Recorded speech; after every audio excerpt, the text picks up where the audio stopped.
재배학, 원예학 강의 절대 강자 손평리 이장입니다. 그럼 다 함께 시작해 볼까요?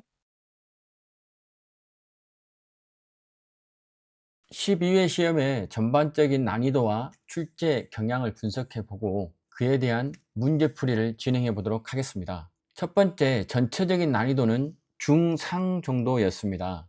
과거 시험이 기출문제의 단순 암기로 어느 정도 득점이 가능했다면 이번 시험에서는 개념의 정확한 이해와 응용력을 요구하는 문제들이 다수 포함됐기 때문에 단순 암기 위주로 공부했다면 좀 다소 어려움을 느끼지 않았을까 하는 생각이 듭니다. 두 번째, 주요 출제 경향 분석을 해보도록 하겠습니다. 첫째, 기초 이론의 심화 및 구체화가 되어 있었습니다.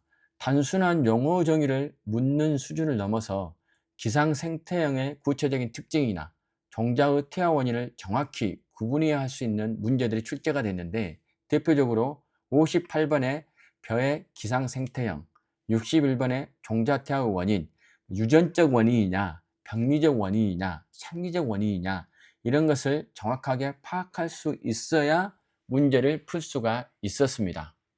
세 번째는 재배기술 및 환경관리의 실무화인데, 비료 시용 방법이라든가 64번, 양액관리 75번, 시설 내 피복제 특성 73번 같은 경우는 실제 농가 현장에서 적용되는 기술 요소들을 구체적으로 다루어졌고, 갈수록 시설 원예 관련 지식이 비중이 높아지는 그러한 추세입니다.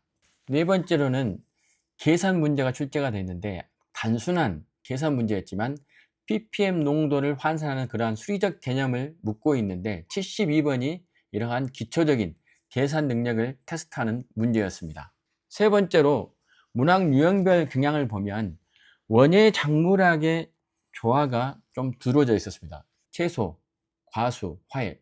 채소에서는 배추, 고추, 토마토가 나왔었고, 과수에서는 사과, 배, 키위, 화해는 국화 등 전 분야에 대해서 고르게 출제가 되어 있었고, 단위 결실이나 번식학 같은 74번의 인공수분과 단위 결실, 63번의 밝은 촉진제 등과 같이 작물의 번식과 결실 메커니즘에 대한 전문적인 문항이 포함되어 있었습니다. 향후에 학습은 어떻게 해야 하는가? 용어의 한자와 영문 병행을 좀 학습해야 될 것 같습니다. 휴리뷰파와 같은 경우는 한자만 알면 풀 수 있는 그러한 문제이고, 기상생태형은 B, T, L, 이게 기본영역 생장형이냐 감원형이냐 감광형이냐, 이러한 것들을 약자의 원어 의미를 파악하면 개념 혼동을 줄일 수가 있었고, 두 번째로는 원인과 결과의 매칭, 즉 칼슘이 부족하면 왜 끝이 마르는가. 과실 같은 경우에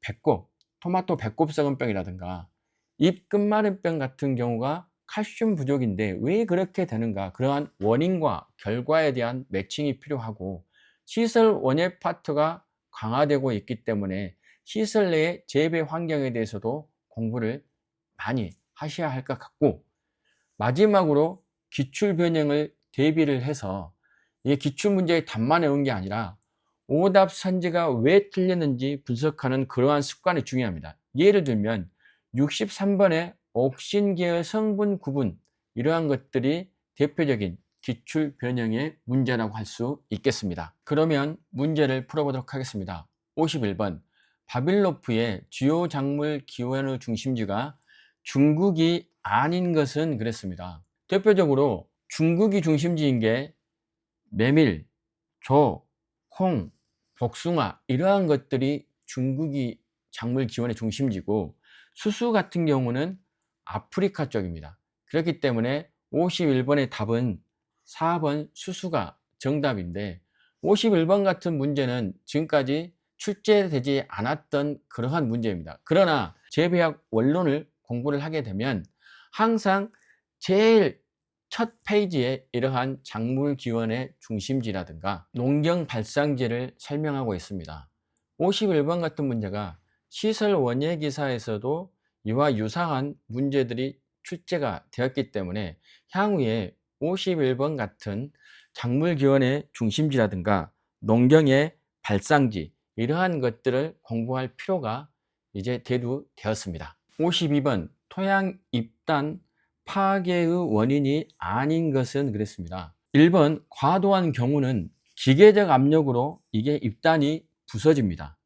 나트륨 이온 첨가, 2번 나트륨 이온 첨가는 점토를 분산시켰기 때문에 입단을 파괴하는 거고, 석회 시용은, 석회는 토양 입자를 응집시켜 입단을 촉진하는 요인이지 이게 파괴하는 요인은 아니기 때문에 52번의 답은 3번이 정답이 되겠습니다. 4번의 동결과 융해는 수분의 부피 변화로 인해서 입단의 조직이 느슨해지고 파괴될 수가 있습니다. 52번 같은 토양 입단의 파괴 원인, 이러한 문제는 상당히 자주 빈번히 출제되기 때문에 정확한 개념을 확립할 필요가 있습니다. 53번, 다음 중 모래의 함량이 가장 높은 토양은 1번 식토. 식토는 점토의 함량이 가장 높습니다. 점토 함량이 높다는 것은 점토를 다른 말로 하면 진흙이라고 생각하면 되겠습니다. 2번 사토, 이 사타는 모래사자를 씁니다. 그래서 사토는 모래 함량이 90% 이상인 토양을 말하기 때문에 모래 함량이 가장 높은 토양은 사토가 되겠습니다.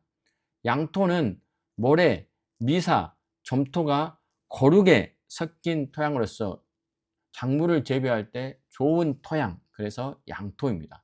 식양토는 식토와 양토가 혼합된 중간 성질을 가진 것이기 때문에 53번에 모래의 함량이 가장 높은 토양은 사토 2번이 되겠습니다. 53번 같은 경우는 맞추라고 내준 문제라고 보면 되겠습니다.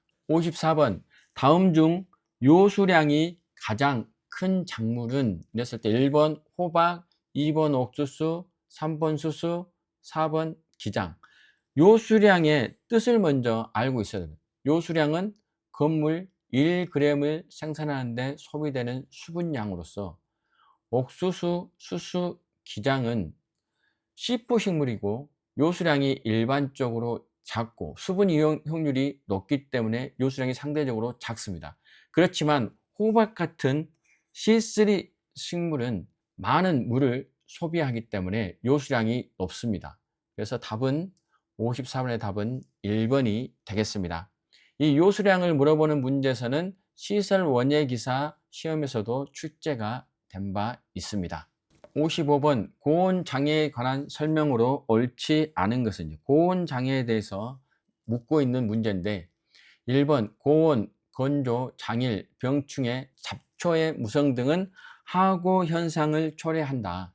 근데 목축의 생육이 정지되는 것이 하고 현상인데 이러한 같은 경우는 고온, 건조가 대표적이기 때문에 고온 장애라고 할 수 있겠습니다. 2번, 열애의 증상으로 유기물의 과잉 소모와 질소대사의 이상 현상이 나타난다. 이는 고온에서는 호흡이 과도해지기 때문에 유기물이 과잉 소모가 되고, 질소는 암모니아 축적으로 질소 대상의 이상 현상이 나타납니다. 3번, 열애의 대책으로 제식 밀도를 높이고 질소 비료를 충분하게 준다 이랬는데, 고온 피해의 대책으로는 질소를 낮춰가지고 통풍을 원활하게 해야 온도를 낮출 수 있고, 질소를 과잉하게 되면 범무하기 때문에 오히려 열애의 발생에 약하기 때문에 제식 밀도를 낮춰서 통풍을 원활하게 하고 질소 과잉을 피해야 하는 게 열애의 대책이기 때문에 55번의 답은 3번이 되겠습니다. 하고 현상은 주로 혼행성 작물에서 발생을 하고, 이게 하우스 재배하게 되면 고온 장애가 발생하는 그러한 내용이 되겠습니다. 그래서 55번의 답은 3번이 되겠습니다. 56번, 벼의 냉해에 관한 설명으로 옳지 않은 것은 이런데 56번도 기출문제의 변형이라고 보면 되겠습니다. 벼의 냉해에서 병해형 냉해냐, 지연형 냉해냐, 장애형 냉해냐, 복합형 냉해냐, 이러한 개념이 있는데, 이러한 개념을 알고 있으면 56번은 쉽게 풀 수 있는 그러한 문제였습니다. 1번, 병해형 냉해는 저온 조건에서 규산 흡수가 증가한 게 아니라 규산 흡수가 감소하기 때문에 조직이 조직이 튼튼한 게 아니라 조직이 연약해지기 때문에 도열병에 취약해진 냉해가 병해형 냉해입니다. 그래서 56번에는 1번이 정답이 되겠습니다. 옳지 않은 거기 때문에. 2번 지연형 냉해는 생육 초기부터 중기 조온으로 출수가 지연돼서 등수기 불량되는 게 지연형 냉해이고, 3번 장애형 냉해는 개화기 냉온으로 불임 현상을 나타내는 냉해인데, 유수 형성기부터 개화기까지 저온으로 생식기관이 손상되어 불임이 발생하는 현상이 장애형 냉해가 되겠습니다. 그러면 이러한 벼의 냉해에 대한 대책으로는 객토의 누수답을 개량하고 암수백으로 습답을 개량하는 방법이 있다 이랬는데, 습답 개량을 통해서 지온을 높이는 것이 대책이 되기 때문에 벼의 냉해를 줄일 수 있는 대책은 4번 습답 개량으로 지온을 높인다. 그래서 56번의 답은 1번이 되겠습니다. 57번 장일형 작물에 해당하는 것을 모두 고른 것은, 그럼 이건 장일형 작물이냐 단일형 작물이냐, 이것은 간단하게 해가 점점 더 길어지냐 점점 짧아지냐 낮의 길이가, 이렇게 보시면 봄부터 초여름까지 생산되는 것은 해가 점점 길어지고 있기 때문에 장일형 작물이 되고, 그 이후에 여름을 지나서 가을에 결실을 맺는 것들은 대부분 점점 낮의 길이가 짧아지기 때문에 단일형 작물이 되겠습니다. 그래서 장일형 작물을 물어보면 57번에는 상추와 감자가 대표적인 장일형 작물이기 때문에 57번의 답은 1번이 되겠습니다. 반면에 담배와 콩은 주로 여름을 지난 가을 정도에 수확을 하고, 주로 담배도 한창 더운 여름에 잎을 따고 있기 때문에 대표적인 단일성 작물이 되겠습니다. 58번 벼의 기상생태에 관한 설명으로 옳지 않은 것은 이랬는데, 58번이 상당히 난이도가 높은 문제입니다.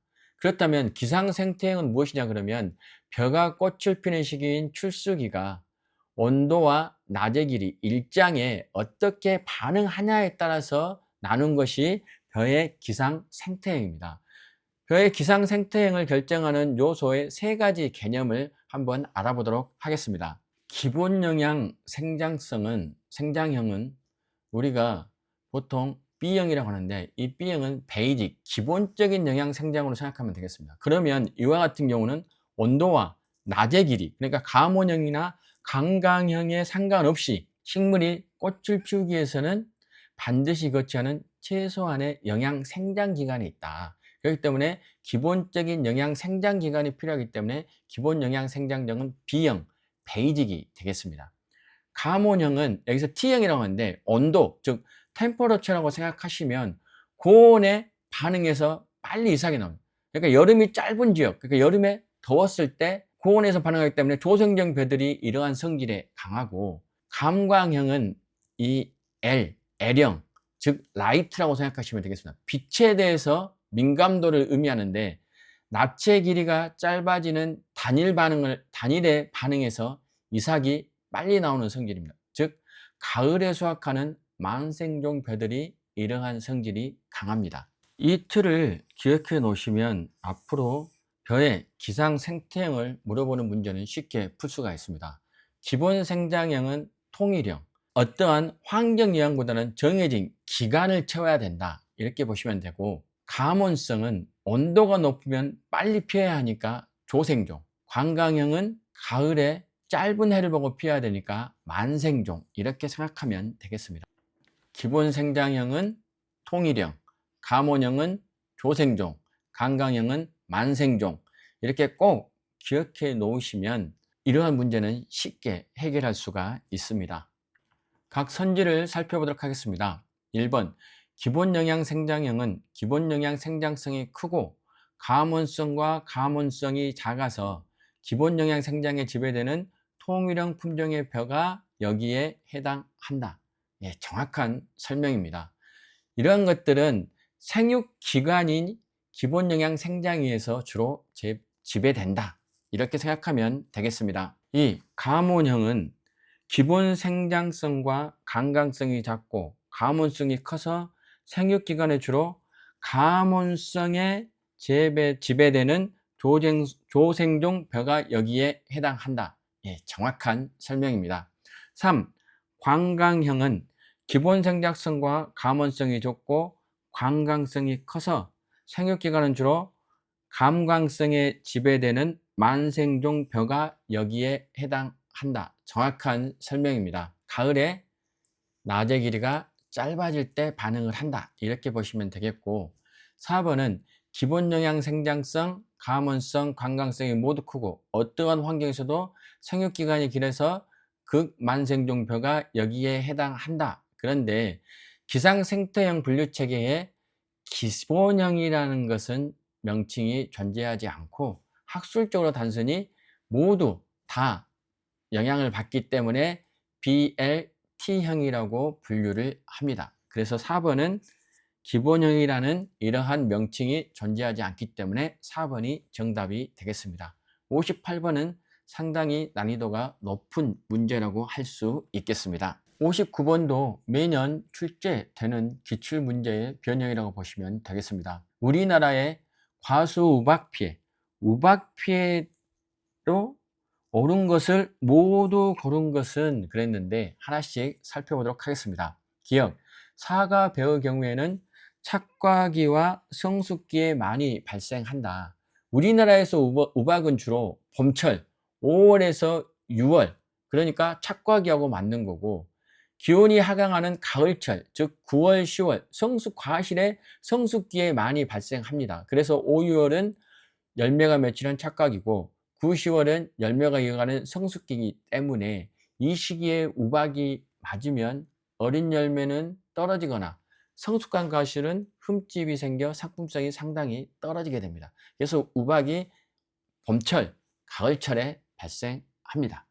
니은 돌발적이고 단기간에 큰 피해가 발생하는데 우박은 정난운 내에서 상승기를 타고 발생하기 때문에 예측이 상당히 어렵고 국지적, 좁은 지역에서 특정 지역에서 발생하고 보통 짧은 시간에 쏟아집니다. 10분에서 한 15분 정도. 그리고 단단한 얼음덩이가 물리적 충격을 주기 때문에 짧은 시간에도 과수원 전체 폐농 수준으로 만들 정도로 상당히 위력이 강합니다. 그래서 니은도 맞는 거고, 디귿, 수간상부에 그물을 씌워 피해를 경감시킬 수 있다.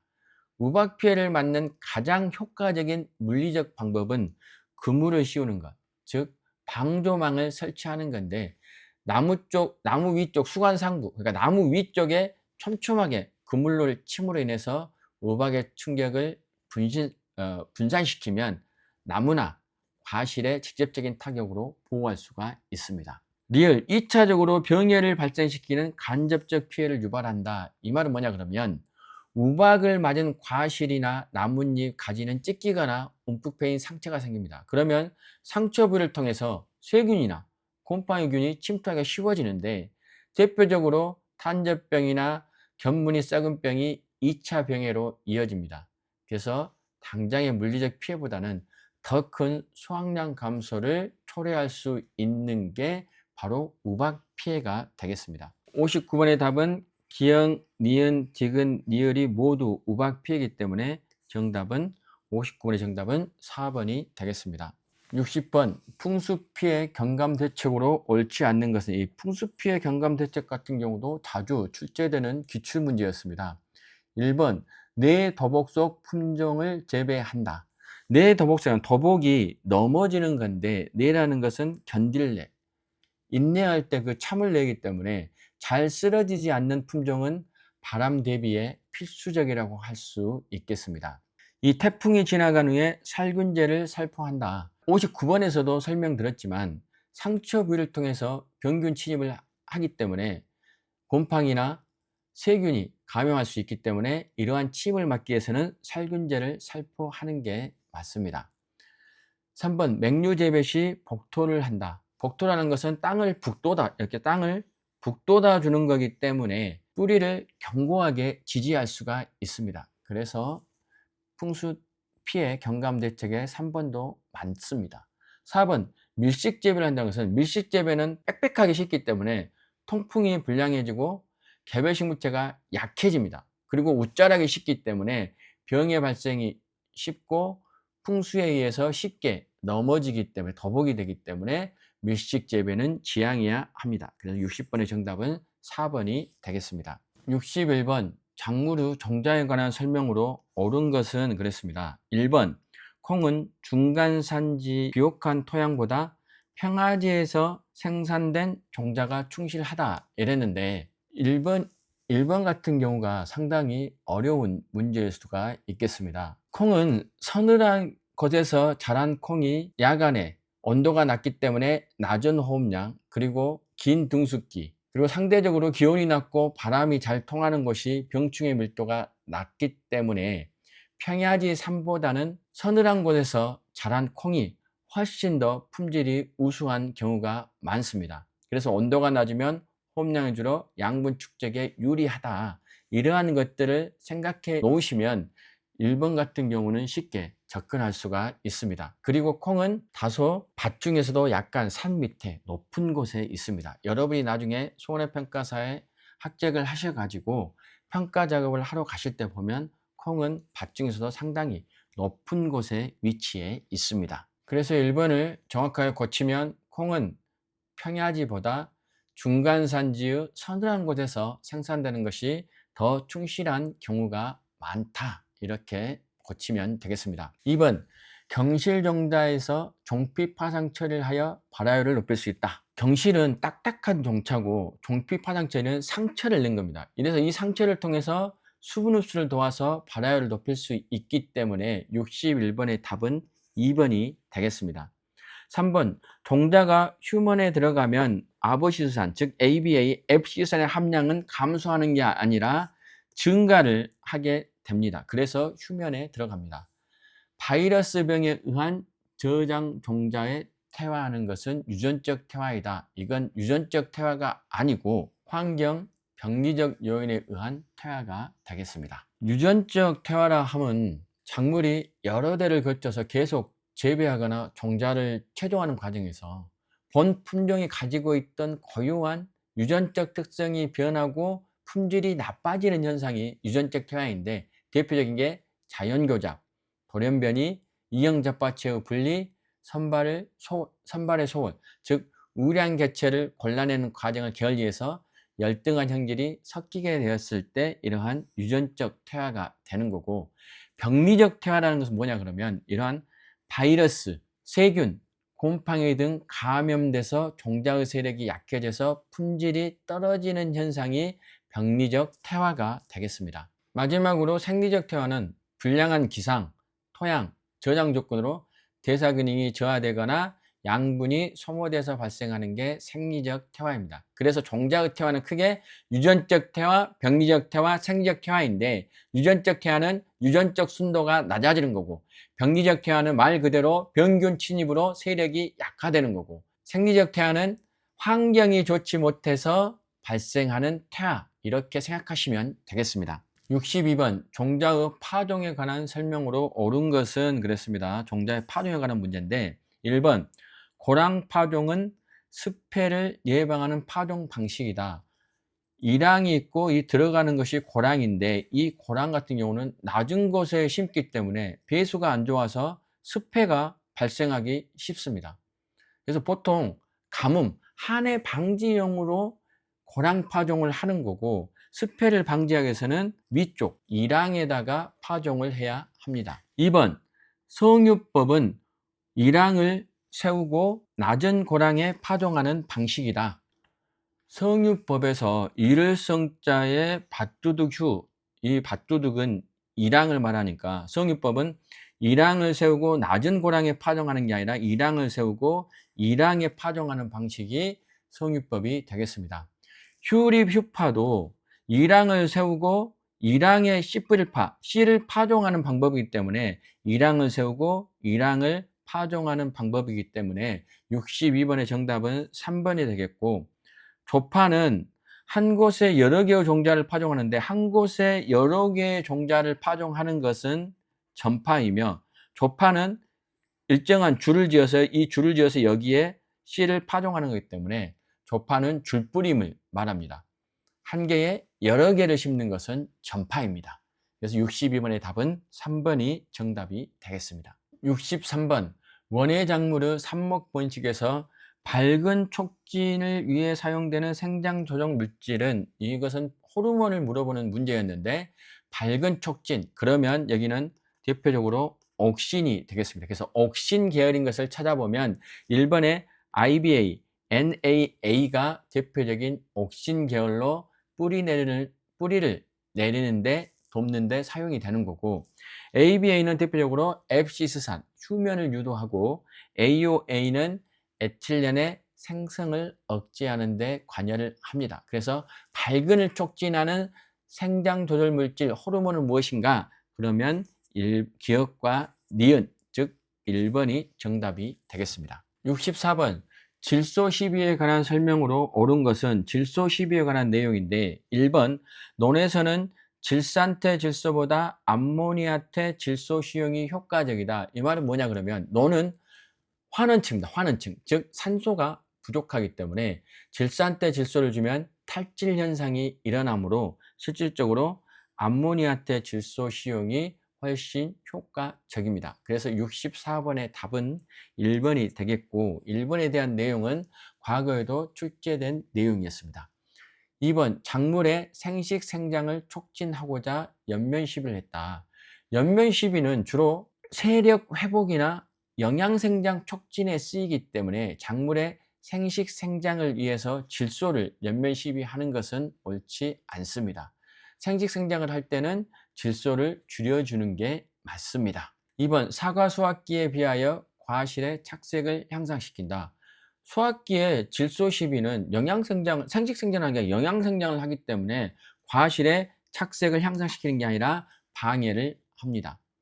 4번 과실 발육기의 낙과로 인해 수세가 강한 배나무에 옆면 살포를 한다. 수세가 강한 배나무는 질소를 추가하면 증상이 더 강하게 되기 때문에 질소 시비를 줄여야 합니다. 그래서 64번의 정답은 1번이 되겠습니다. 65번 진균에 의해 발생하는 병해가 아닌 것은, 진균 즉 곰팡이 병이 아닌 것은, 그렇게 얘기했습니다. 1번 고추 탄저병, 2번 오이 균핵병, 3번 토마토 시드름병, 4번 사과나무 화상병. 1번, 2번, 3번은 진균에 의한 곰팡이병인 반면에 사과나무 화상병, 즉 불마른병이라도 하는데, 이것은 에르니아라는 세균에 의해서 발생하는 병입니다. 그래서 정답은 4번이 되겠습니다. 여러분께서 나중에 손해평가사가 돼서 평가를 하러 가시다 보면 과수원에는 항상 화상병에 대한 내용이 앞에 경고 문구로 쓰여져 있습니다. 그래서 아무나 출입할 수 없게 하고 있습니다. 66번 온도 정성에 따른 채소 분류에 관한 설명으로 옳지 않은 것은, 1번 식물이 생육하는데 최적의 온도 즉 생육 조건, 이건 정의를 물어본 문제였습니다. 2번 비교적 서늘한 온도에서 잘 자란 채소를 호냉성 채소, 예, 맞습니다. 3번 배추의 생육정옥은 30에서 35도인데, 배추는 호냉성 채소이기 때문에 보통 15도에서 20도씨가 생육정옥이라고 할 수 있겠습니다. 30에서 35도면 온도가 너무 높습니다. 호온성 채소는 수박, 가지, 토마토, 참외 등과 같이 주로 한여름에 수확하는 것이 호온성 채소가 되겠습니다. 67번 작물의 칼슘 결핍에 의해 나타나는 증상을 옳게 나열한 것은, 67번도 지속적으로 출제된 문제입니다. 계속 기출을 풀었던 분들께서는 쉽게 정답을 맞출 수가 있었습니다. 그래서 답은 딸기 잎근 마른병이나 토마토 배꼽 썩은 병, 그래서 67번의 정답은 1번이 되겠습니다. 그러면 칼슘은 왜 끝에서 나타나는가, 이걸 이론적으로 설명을 드리면, 칼슘은 한번 고정되면 이동이 잘 되지 않습니다. 한 곳에서 고정되어 있는 부동성 원소고, 칼슘은 식물의 몸에서 물관을 통해서만 이동을 합니다. 그렇기 때문에 증산작용이 활발하지 못하거나 수분이 부족하다 그러면 물이 가장 늦게 들어가는 잎의 끝이나 줄기에서 가장 먼 과실의 끝, 즉 배꼽 조직이 무너지는 것이 칼슘의 결핍 증상이 되겠습니다. 그래서 끝에서 주로 봤을 때 이 끝 마름병 토마토 과실의 제일 끝부분인 배꽃 부분, 그래서 정답은 1번이 되겠으며, 딸기 역병 같은 경우는 파이토프토라는 전염성 병, 즉 뿌리나 관부가 썩어서 식물체가 급격히 시드는 거고, 흰가루병은 곰팡이에 의한 병이에요. 마치 밀가루를 뿌려 놓은 듯한 그러한 증상을 보이고 있는데, 이것은 진균에 의한 곰팡이 병이 되겠습니다. 68번 호흡 급등형 과실인 것은, 68번도 맞추라고 준 문제이기 때문에 여기에서 실수를 하면 안 되는 그러한 문제입니다. 호흡 급등형이라는 것은 과실이 성숙하고 익어가는 과정에서 호흡량과 에틸렌 발생이 급격히 늘어난 과실이 호흡 급등형 과실인데, 수확 후에도 스스로 후숙하는 것을 주로 보면 되겠습니다. 그래서 대표적으로 바나나, 토마토, 키위 이러한 것들 보시면 약간 덜 익은 상태에서 수확을 해서 유통하는 과정에서 후숙돼서 되는 그러한 상품입니다. 대표 작물로는 복숭아, 자두, 살구, 바나나, 토마토, 키위, 멜론 등이 대표적인데, 여기에서 2번 키위가 정답이 되겠고, 호흡 비급등형 과실은 수확 후에 성숙 과정에서 호흡량이 늘지 않고 완만하게 줄어들거나 일정하게 유지되는 건데, 대표적인 게 포도, 감귤, 체리, 수박, 고추 이러한 것들이 그러한 상품이 되겠습니다. 그래서 68번의 답은 2번이었습니다. 69번 고추에 냉해가 발생했을 때 일어난 현상이 아닌 것은, 그래서 냉해가 발생했다는 것은 당연히 병 저항성이 감소를 하고, 병 저항성이 감소한다는 것은 병에 민감하게 반응한다는 거고, 단백질 합성이 저해됐기 때문에 단백질 합성이 감소되고 광합성 효율인 당연히 감소가 되겠죠.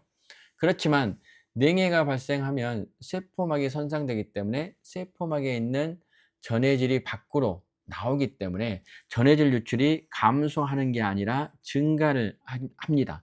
그래서 69번의 답은 3번이 되겠습니다. 69번도 잘 읽어보시면 쉽게 풀 수 있는 문제였습니다. 70번 아보시스산의 생리적 변화에 관한 설명으로 옳은 것을 모두 고른 것은, 그랬습니다. 아보시스산은 대표적으로 이러한 것은 수면을 유도하기 때문에 그러한 것들을 관련된 것을 찾아보면 되겠습니다. 기억, 벼의 수발화를 억제한다. 포도의 착색을 촉진한다. 디귿, 잎의 기공 폐쇄를 유도한다. 수발하는 것은 작물이 수확되기 전에 이삭이 붙은 채로 종자에 싹이 터버린 현상인데, 아브시사는 종자의 휴면을 유도하기 때문에 종자가 발화하는 이러한 수발화를 억제를 하게 됩니다. 그 ABA는 과실의 노화, 성숙을 조절하기 때문에 과실의 착색을 촉진합니다. 그래서 붉은색이나 보라색을 내는 색소인 안토시안의 합성을 촉진하게 됩니다. 잎의 기공 폐쇄를 유도한다고 했는데, 식물이 이 가뭄, 즉 수분 스트레스를 받게 되면 뿌리에서 ABA가 합성돼서 잎으로 전달됩니다. 그렇게 되면 잎을 감싸고 있는 공변세포에 ABA가 작용해서 세포 내 칼륨이온, 이것도 주로 시험에 자주 출제가 되는데, 칼륨이온이 밖으로 빠져나가다 보니까 기공이 닫히게 됩니다. 그래서 기역, 니은, 디귿 모두 아보시스산의 생리적 효과가 되겠습니다. 71번 국화의 생육 중 절간 신장이 일시적으로 정지되는 현상은, 그랬는데 이러한 일시적으로 정지되는 현상은 로제트 현상으로서 71번의 답은 정의만 알면 풀 수 있는 문제였습니다. 일소는 강한 태양광선의 고온으로 인해서 과실의 과피나 나무줄기가 타버리는 현상이 일소가 되겠으며, 춘화는 버널리제이션이라고 하는데 식물이 꽃을 피우기 위해서는 일정 기간 저온 상태를 거치는 게 춘화이고, 춘화에는 종자춘화형, 녹식물 춘화형 이러한 종류가 있는데, 종자춘화형은 무, 배추, 완두 등이며, 농식물 춘화형은 양배추, 양파, 즉 어느 정도 자란 식물체 상태에서 저온을 만나야 꽃이 피는 게 되겠습니다. 로제트는 마디 사이, 즉 절간, 마디 사이를 절간이라고 하는데, 이게 잘 자라지 못해서 잎들이 지면에 바짝 붙어서 자라는 그러한 형태가 로제트가 되겠으며, 불화합성은 암술 수술이 정상적인 기능을 가지고 있음에도 불구하고 자기들끼리 수정이 돼서 열매를 맺지 못하는 현상이 불화합성인데, 이러한 경우 대표적인 게 자가불화합성, 타가불화합성이 있습니다. 72번 제4종 복합비료인 보증성분을 분석한 결과 분소 함량이 500ppm으로 측정되었다. 이 값을 퍼센트 단위로 환산한 것은 하면, 이거 같은 경우는 단순 계산 문제였습니다. 1ppm은 100만 분의 1이기 때문에 1ppm은 0.0001%고 1%는 10,000 ppm입니다. 따라서 퍼센트를 ppm으로 전환할 때는 퍼센트에다가 만을 곱하면 ppm이 되고, ppm을 퍼센트로 전할 때는 ppm을 만으로 나누어지면 퍼센트가 됩니다. 따라서 ppm을 퍼센트로 환산을 하라고 했기 때문에 500 나누기 만을 하면 0.05%가 되기 때문에 72번의 답은 2번이 정답이 되겠습니다. 73번 플라스틱 연질 필름끼리 나열한 것은 그랬는데, 연질 필름은 P, 폴리에틸렌, EVA, 에틸렌 아세트산 필름, 그 PVC, 염화 비닐이 대표적인 연질 필름이 되겠으며, 경질 필름은 PET, 폴리에틸렌 테레프탈레이트, 그 다음에 ETFE라고 하는 불소 수지 필름이 폴리염화 비닐인 RPVC가 경질 필름이 되겠습니다. PC 같은 경우는 폴리카보네이트, 이런 같은 경우는 대표적인 경질판이 되겠습니다. 그래서 73번에 플라스틱 연질 필름끼리 나열한 것은, 그래서 2번 PE, EVA가 되겠습니다. 74번 다음 시설 재배 시 착과 촉진을 위한 인공 수분의 필요성이 가장 낮은 것은 그랬는데, 여기는 착과 필요가 없어도 되는 거예요. 착과, 그러니까 인공 수정을 없이, 수정이 없이 열매를 맺은 성질이 강한 것은 인공 수정 없이도 수확이 가능한데, 그게 대표적으로 오이가 단위 결실입니다. 그래서 74번의 답은 쉽게 2번이 정답이 되겠습니다.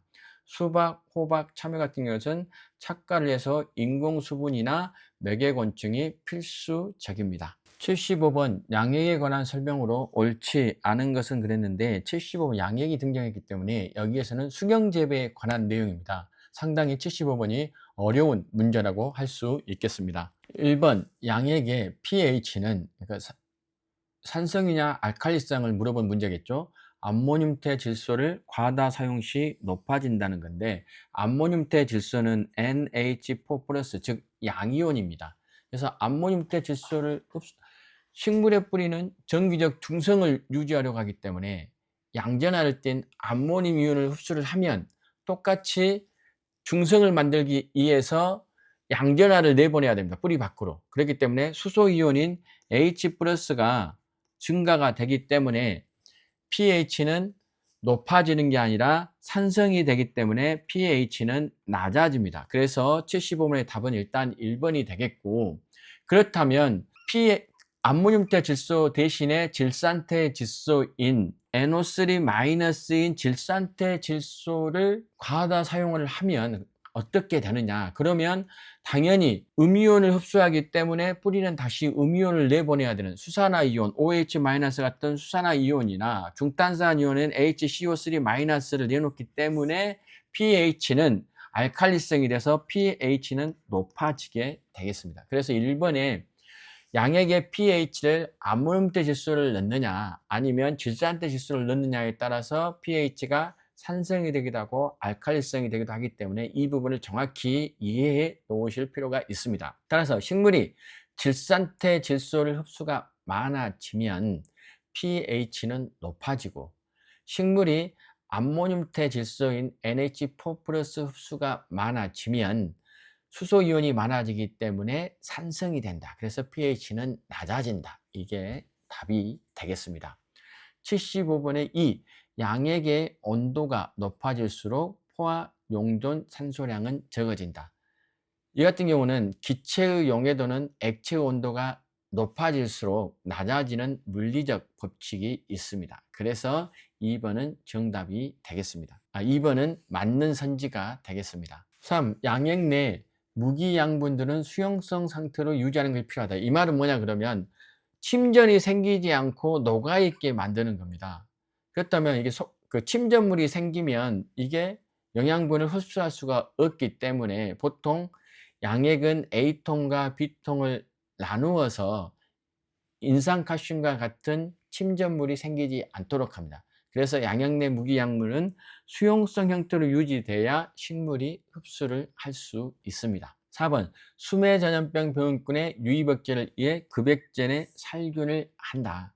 이 같은 경우는 병원군의 오염을 방지하기 위해서 정기적으로 살균을 해야 한다는 건데 이건 맞는 선지입니다. 그래서 방법에는 다회선 살균, 오존 살균, 열질 살균 등으로 해서 정기적으로 양액을 소독합니다. 지금까지 여러분과 함께 12회 손해평가사 기출 문제를 풀어봤습니다. 난이도가 갈수록 좀 어려워지고 있기 때문에 향후 학습을 할 때는 기본적인 내용을 좀 더 자세히 확인하시는 게 좋을 것 같습니다. 합격의 그날까지 여러분의 열정을 응원합니다. 지금까지 손평리 이장이었습니다. 고맙습니다.